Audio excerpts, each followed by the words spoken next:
पहले आपने ही अगस्त 2021 में मुकदमा दर्ज कराया था। अब आप उस मुकदमे को भी इलाहाबाद में लड़ रहे हैं, जहाँ पर आप पूरे परिसर को सील करने की मांग कर रहे हैं। जब आप अंदर गए तो किस तरीके से आपको नजर आया कि वहाँ पर हिंदू सनातन धर्म के साक्ष्यों को छिपाया जा रहा है, पीओपी के जरिए, सीमेंट के जरिए, पेंट के जरिए?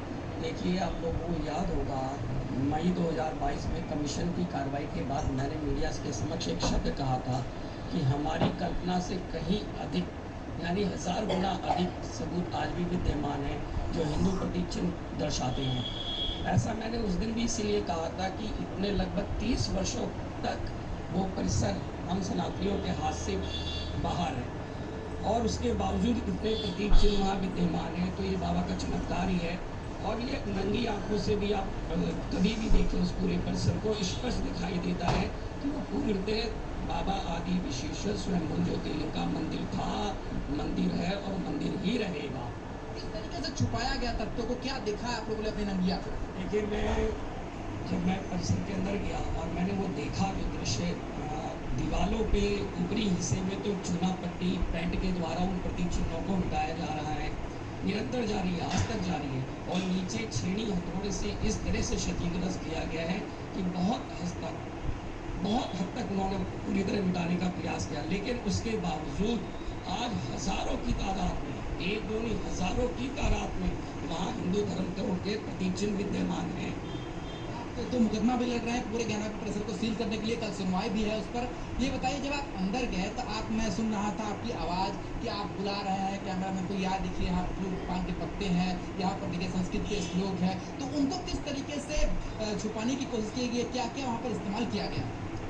देखिए, हर वो संभव प्रयास किया गया है जिससे हिंदू प्रतीक चिन्ह छिपाए जा सके, लेकिन उसके बाद भी पूर्ण रूप से छुपाया नहीं जा सका। और पश्चिमी दीवार जो हमारी मौजूद है आज के तारीख में, उसको तो एक अंधा भी हाथ से टटोल के बता देगा कि वो मंदिर है। वो पूरा ज्ञानवापी परिसर आदि विशेश्वर का मंदिर है, स्पष्ट है, चाहे किसी भी तरीके से कोई जा कर के देखे जी। और इस चीज को मुस्लिम पक्ष अच्छी तरह से जानता है, इसलिए उसने हिंदू प्रतीक चिन्हों को, हमारे पौराणिक ऐतिहासिक चिन्हों को छिपाने का प्रयास किया और कोशिश की कि ये मस्जिद ही बनी रह जाए। लेकिन नहीं, जब ये मुकदमा चला उस सर्वे के दौरान, लोकल कमीशन के दौरान गए, कहाँ तक मैं आपको बताऊं कि कितने प्रतीक चिन्ह थे। जब छत पे प्रतीक चिन्ह इस कैमरे में कैद भी हुए हैं सुशांत, और ये आरोप बना रखी है। ठीक है, ये आरोप इनकी निजी राय है, जांच का विषय है, लेकिन फिलहाल जो प्रतीक चिन्ह है वो तो कैमरे में कैद हुए हैं और वो किस ओर इशारा कर रहे हैं तब हम हमारे एक्सपर्ट लगातार कह रहे हैं। और ये लगभग 5 से 5.5 घंटे की पूरी रिकॉर्डिंग है जो विशाल जी हमारे साथ खास मेहमान जुड़े हुए हैं, पूर्व कमिश्नर जो है वो उनकी मौजूदगी में हो रही थी। एक और रिकॉर्डिंग का एक रिपोर्ट हम अपने दर्शकों को दिखा। बिल्कुल, ज्ञानवापी के निचले हिस्से में अब तक आपने नागर शैली में बने स्तंभ यानी पिलर देखे, स्तंभ पर घंटे की कलाकृतियां देखी, उसी तहखाने में पान के पत्ते वाली दीवारें भी मिली जो हमने आपको दिखाया। और इसी हिस्से में आगे क्या कुछ मिला है जो लगातार सवाल खड़े कर रहा है। हालांकि ऐसा भी उसमें सर्वे करेगी कार्बन डेटिंग और तमाम चीजें वो किस कालखंड से मिलते जुलते प्रतीक होते हैं, तमाम चीजों का असेसमेंट होगा। लेकिन जो पहले सर्वे कैमरे में कैद हुआ वो आपके सम्मुख है, आप खुद देखिए, समझिए और विशाल जी और खास मेहमानों से भी समझिए।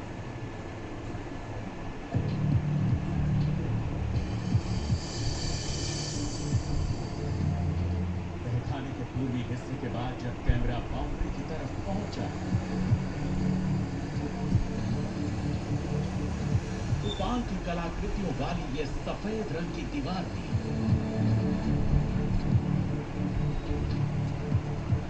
पान की कई कलाकृतियों पर नक्काशीदार आकृतियां भी मिली, जिसे नागर शैली की पहचान माना जाता है।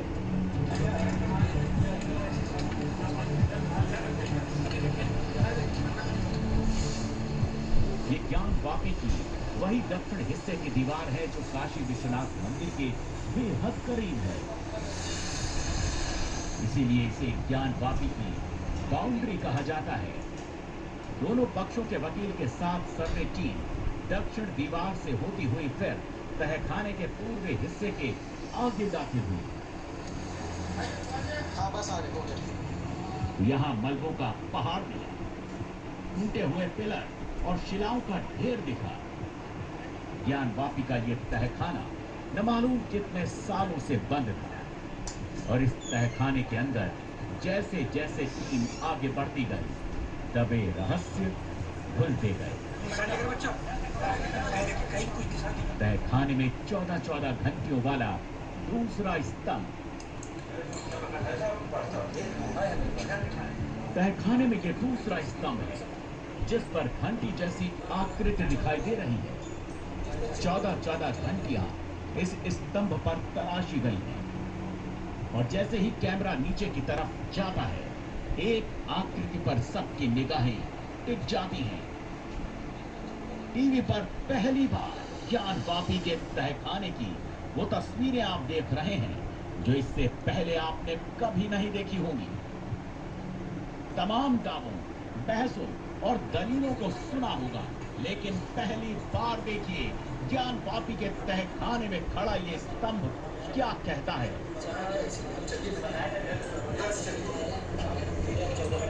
स्तंभ के नीचे की इस आकृति को देखकर सर्वे की टीम चौंक पड़ी।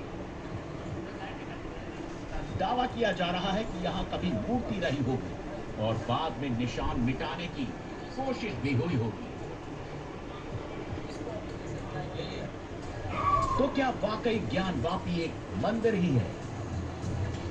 क्या इस सर्वे में वो सारे सच परत दर परत खुलते जा रहे हैं जो न्यूज नेशन आपको आज ज्ञानवापी पर हो रहे सर्वे की संपूर्ण रील दिखा रहा है?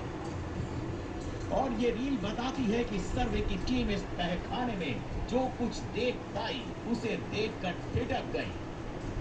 टीम के सदस्यों का दावा है कि यहाँ कभी मूर्ति रही होगी जिसे खंडित कर दिया गया होगा, बावजूद इसका निशान अभी भी कायम है। ज्ञानवापी के तहखाने में मूर्ति होने के संकेत मिलने के बाद अब ये सस्पेंस और गहराने लगा कि यहाँ और कौन से राज दफन है।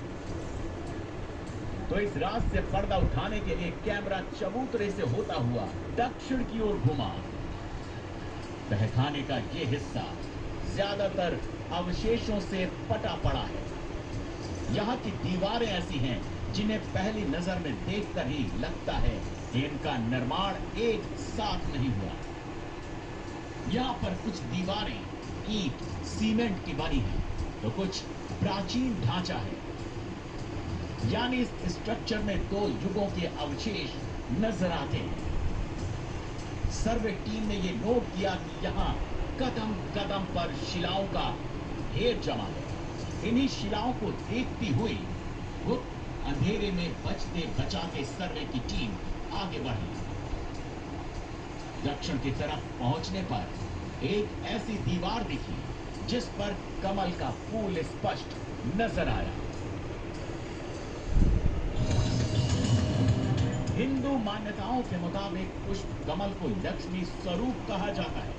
हिंदू मंदिरों में कमल पुष्प, कमल की नक्काशी की पौराणिक परंपरा रही है। ऐसे में ये रहस्य और गहराने लगा कि ज्ञानवापी के पाताल लोक या यूं कहें तहखाने में कमल की कलाकृतियों का राज क्या है। लेकिन ये सिर्फ एक कलाकृति नहीं है, ये कैमरे में कैद तस्वीरें बताती हैं। जैसे ही कैमरा आगे की ओर घूमता है तो एक मेहराब पर बाघ की आकृति दिखाई देती है। मेहराब पर बाघ की आकृति साफ साफ दिख रही है।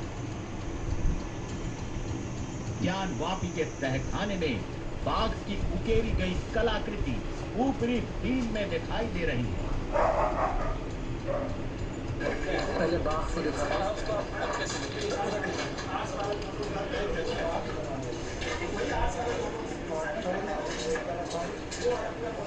सबने घोड़िया लगा है। बाघ के डिजाइन में लिखा अपने। ठीक है, वो एक डिजाइन जो है क्या कहते हैं, बीम टाइप का जो पत्थर है, बड़ी बीम और रैखिक कलाकृति लिख लीजिए। जिस संरचना पर बाघ की आकृति दिखती है वो संरचना यहाँ की दीवार से बिल्कुल अलग है। सामने की दीवार और छत को देखकर पता चलता है कि ये ज्ञानवापी का नया स्ट्रक्चर है, जबकि बाग वाली शिला को देखकर लगता है कि ये प्राचीन काल की निर्मित दीवार है। इसी तरह की संरचना हमें तहखाने की इस छत पर भी नजर आई।